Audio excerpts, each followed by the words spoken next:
Now, I don't like talking about YouTubers or YouTube drama in general. Sure, I'll get involved in Dream SMP shenanigans or call out CinemaSins for some of their brainless takes, but nothing is ever personal.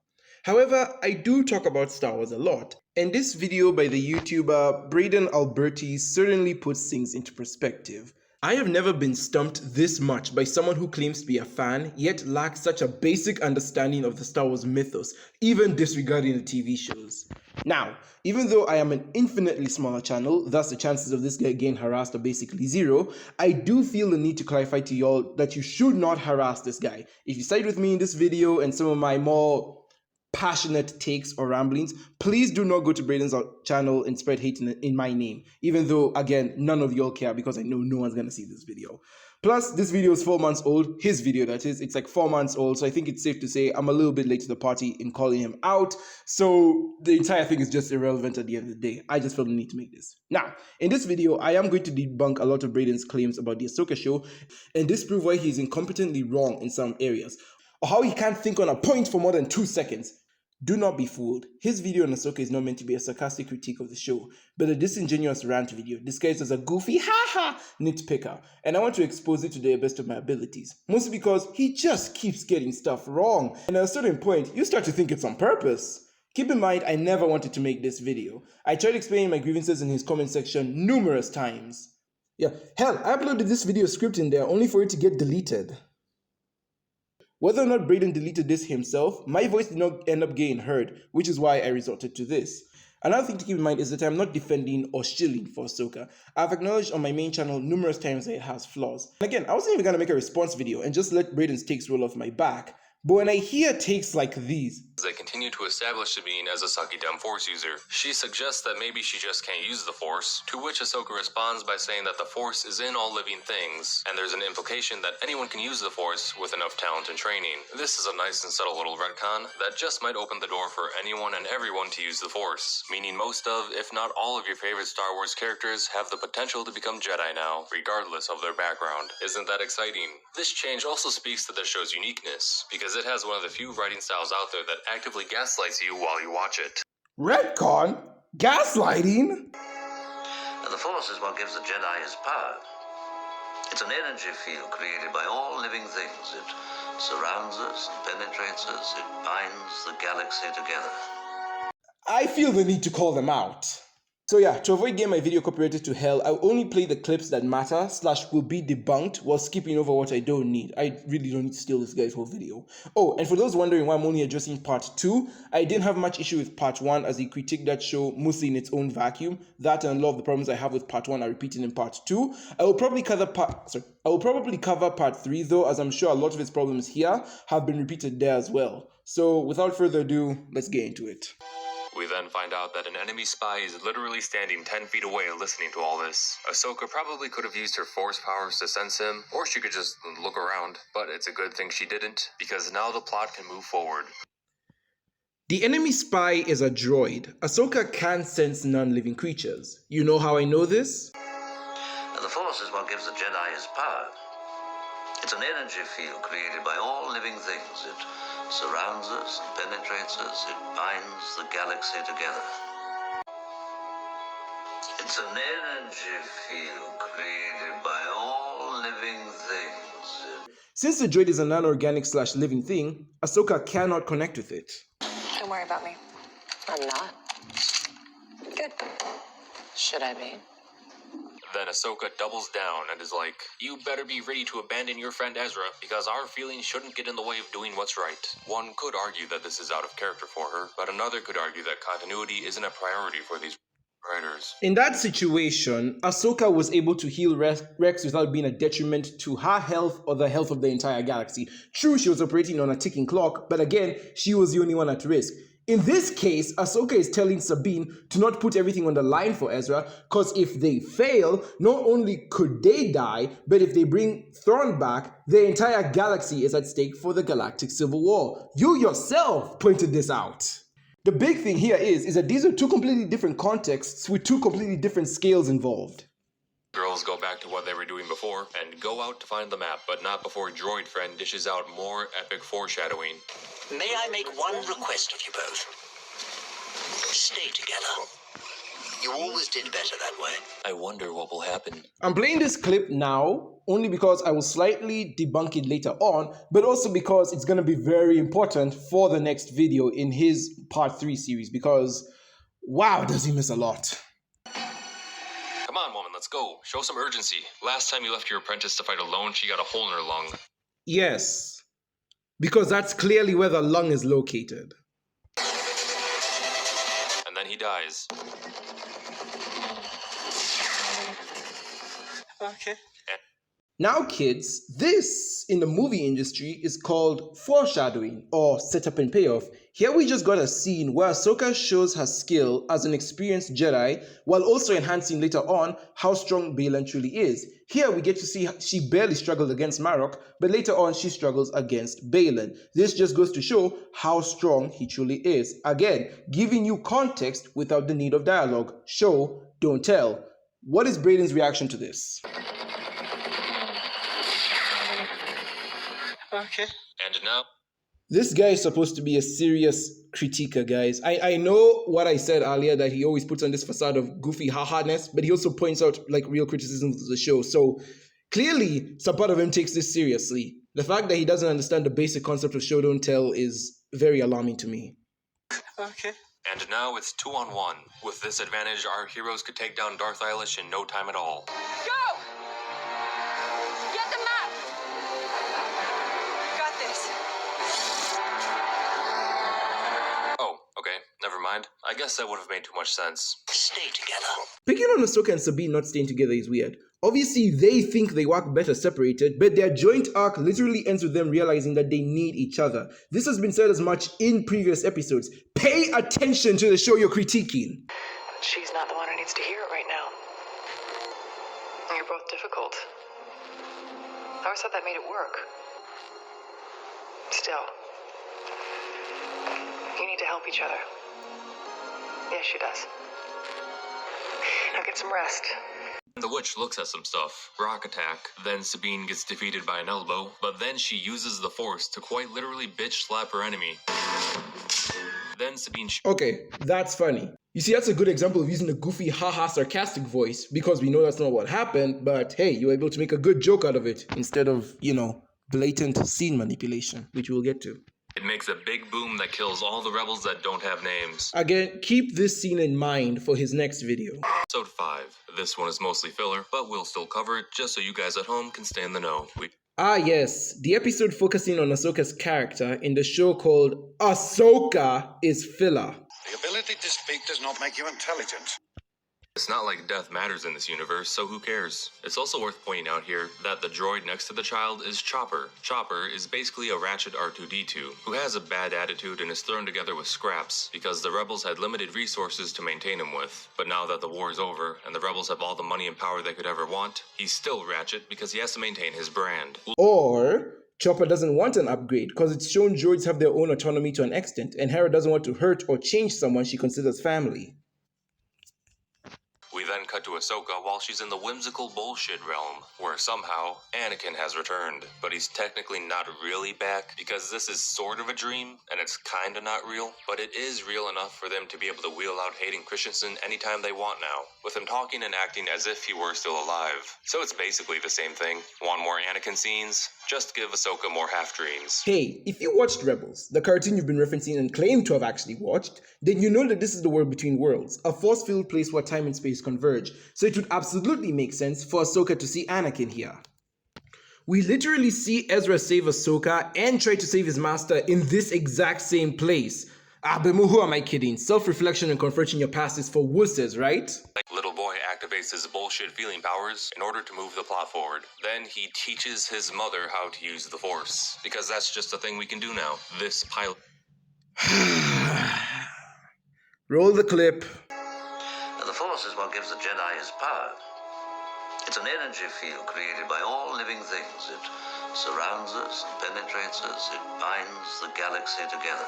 And just for the sake of repeating myself, are we just gonna forget that in the first Star Wars movie, with the clip I just showed you, they outright say that the Force penetrates and affects all living things, meaning that everyone can, to an extent, hear the Force. Great, okay, I just wanted to know what we're cherry picking today. Watch him still try to debunk this even though I pulled clips from the first Star Wars movie and he's gonna say that's not real Star Wars or it's still crappy writing or something. Seeing young Ahsoka in live action really makes you realize that, yeah, the Jedi really do just be sending child soldiers to the front lines and force them to suffer the hardships and traumas of war. Between that and the brainwashed slave army, it makes you feel a little less bad to know that these people and their culture got wiped out. You know, these people who go with the narrative of the Jedi is secretly evil never cease to make me laugh. Yes, what Ahsoka went through was morally not good by the Jedi Code and just in general, but if we're going with your mindset, you'd rather a galaxy run by Sith in which land gets taken or stolen from regular people, innocent lives are lost, espionage is at an all-time high, people are arrested for no reason, entire civilizations are wiped out or enslaved, oh, and entire planets are blown up! Because yeah, the Sith are the real good guys. It was. You did well. Honestly, there is nothing. Ahsoka wasn't shown to have any prior character flaws that would necessitate this training, and she doesn't undergo any meaningful change after it ends. It's just pure member berries. Braeden Alberti, ladies and gentlemen, just said that you can't use member berries to push a story or show off character development.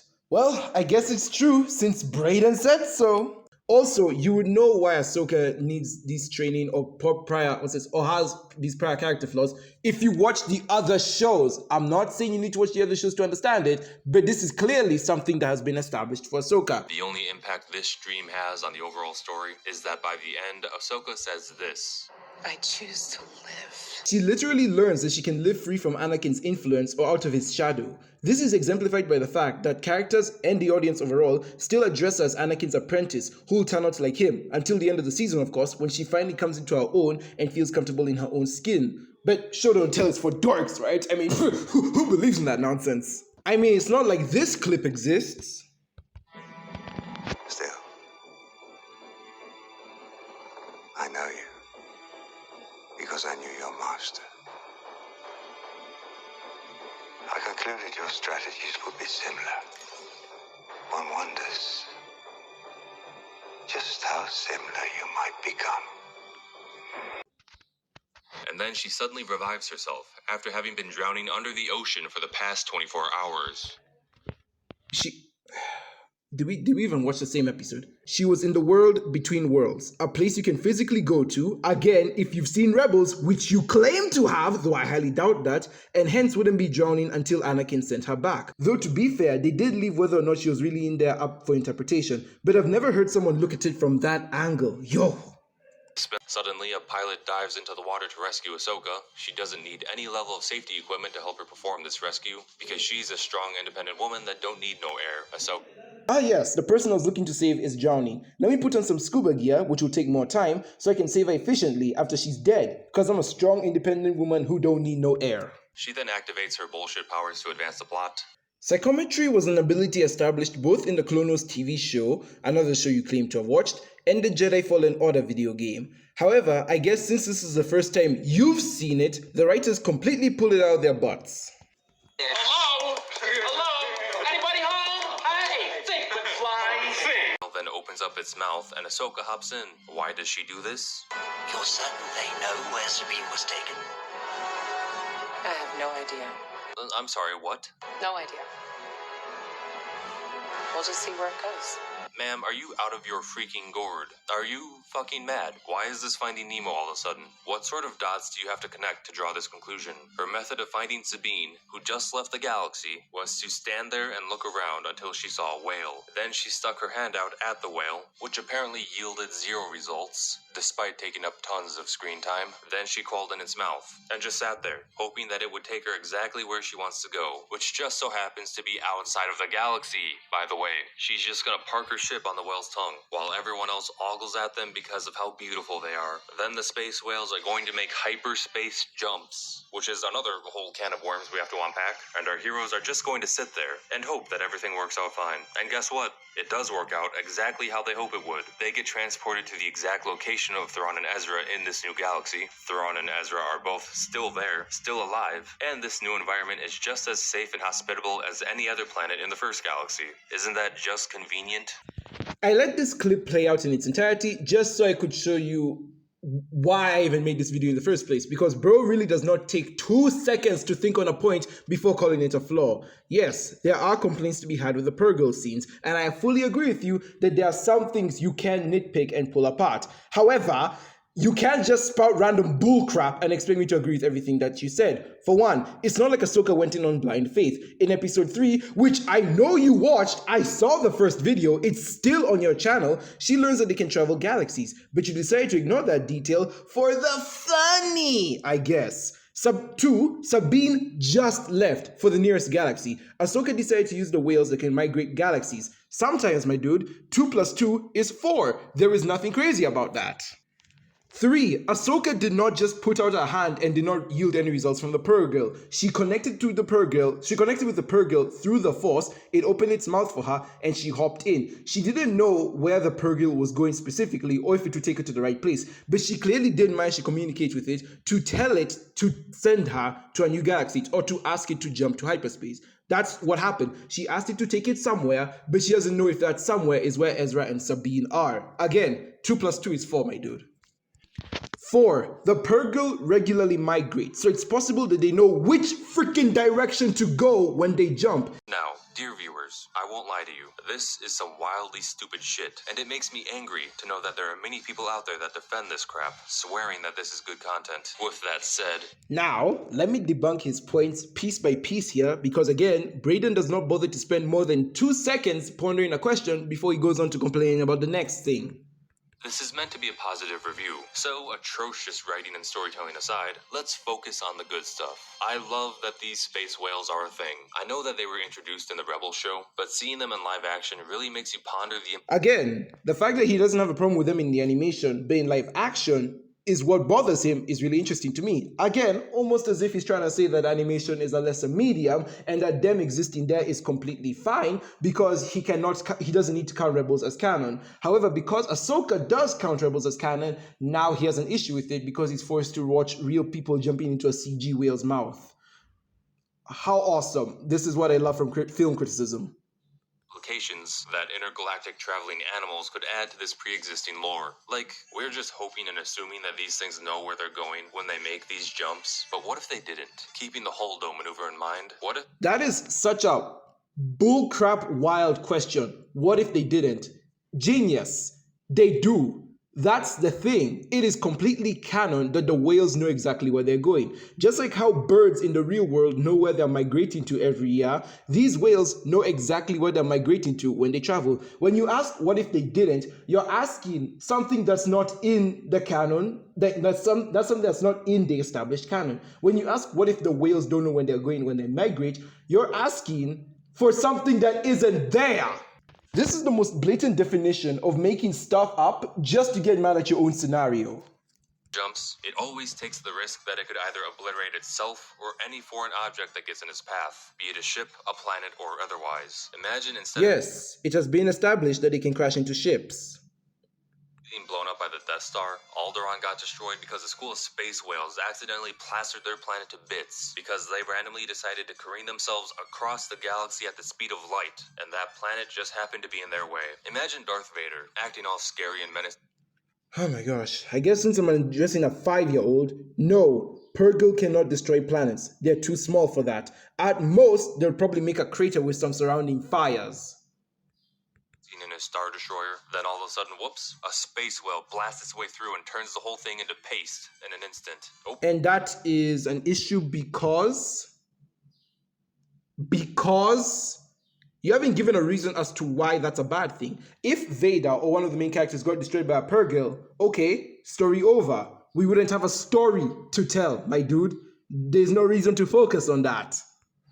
There goes the chosen one. Isn't that such an amazing idea? Star Wars as a work of fiction has been objectively improved with the introduction of the possibility that at any given moment, anyone in the galaxy could get obliterated due to a space whale randomly deciding to... Again, the space whales are not the size of Death Stars. They cannot destroy a planet by simply ramming into it. Just like how a bull will not turn your car into atoms when it rams into it, or a moose, or whatever the hell you know I'm talking about. dismissal itself in that direction. Hyperspace traveling whales. A concept so dumb that it's brilliant. And Dave Filoni is an absolute mad lad for committing to this story beat. The only criticism I have is that this show would have had a better ending if as soon as Ahsoka tried to blast off with this whale, her ship just gets violently projectile to the back of his throat and turned to dust. Anyway, episode 6. And my question for you is, what's the problem with that? What is your issue with the space whales? Regular animals crash into vehicles in the real world all the time. Deers crash into cars, birds and planes, orcas and whales with boats, elephants and rhinos with tour jeeps. You're acting like instances like these have never occurred. Then again, you don't go outside, so maybe that's the reason you think that. Anyway, episode 6. We open with the space whales traversing the stars with Ahsoka and Hu Yang riding shotgun. The physics required in order to make this method of travel possible raises a lot of questions that will go unanswered. Hu Yang refers to... Yeah, let me answer that question for you, because clearly you've never been to physics class. Have you ever realized that when you're in a car goes at a very high speed. Humans don't run as fast as cars. So you would wonder why the hell you're not being projected to the back of the car as it's going at these fast speeds, or why, the forces of gravity or air resistance are not pushing against you. Let me answer that question for you very easily. It's because when you're in the car, you are now essentially a part of the car. You are going at the same speed as the car because you're in the car. The same is happening here. Even though Ahsoka and Hu Yang are not traveling at light speed, they are traveling at light speed because they're in the damn whale. All right? They're not being projected to the back of the whale's throat and being destroyed. They're not getting rocked around or whatever. They're just sitting in the whale that happens to go at light speed. And because of that, because they're inside the whale, they don't suffer any effects. I'm not even gonna give you the proper physics terms for this because you're just that dumb. You are a literal 5-year-old at this point. Not right now. Riveting. Ahsoka also triples down on believing that Sabine was wrong for not wanting to leave Ezra to die alone. Eventually, It's almost as if that if a Sabine did not go to rescue Ezra, Thrawn would not return back to the main galaxy, and the threat of another galactic civil war would not be happening. It's almost as if Ahsoka is saying, obsessing over someone and being selfish, the core themes of Star Wars, are bad. This is such a revelation. I would have never guessed this before. In a galaxy far, far away. later, we get a long, drawn-out shot of Sabine sleeping in this very natural and very human position. Ah, yes, because she's clearly sleeping. That's why she got up with no problem whatsoever. It's not like she was bored or just sitting around and meditating in the chamber or, literally anything but sleeping. Ignore the fluttering of her eyelashes. I didn't know Braeden Alberti was educated by CinemaSins himself. Herself into a super nuke is endlessly amusing. Like, imagine if a goat could do that. It's just trotting along, happy as can be, and then a rat jumps out and spooks it. So, wapoom! It just careens itself into the side of a mountain at reality-warping speeds to try and get away. Again, removing the reality warping speed thing aside, you're acting as if animals do not get scared or ram into vehicles on average. The only reason I'm putting the light speed thing aside is because these are space whales. They travel from planet to planet, kind of like how wildebeest in the real world travel over rivers or long distances of terrain to get to greener pastures. They're just moving from one place to the other at quick light speeds when really it's still space. Space is pretty freaking big, my dude. Braeden choosing to focus on and complain about the space whales and basing his whole enjoyment of the show on these whales is just so hilarious to me that I can't help but laugh at it as well. Mission accomplished. Easy peasy. The years have not been kind to this man, but otherwise he's just the same as when he left. It's refreshing really, because sometimes expectations don't need to be subverted, and having a story with a straight path that has no twists and turns whatsoever is equally as valid. We want Thrawn back, just as he was, and despite the impossible odds of getting him back, that's exactly what we'll do. Thrawn appears within the same So you're mad that they didn't subvert your expectations with Thrawn, even though you'd have still been mad otherwise. Good to know. Perfectly happy and healthy, living amongst these snail people, whom Sabine can communicate perfectly with, despite them inhabiting a completely different galaxy.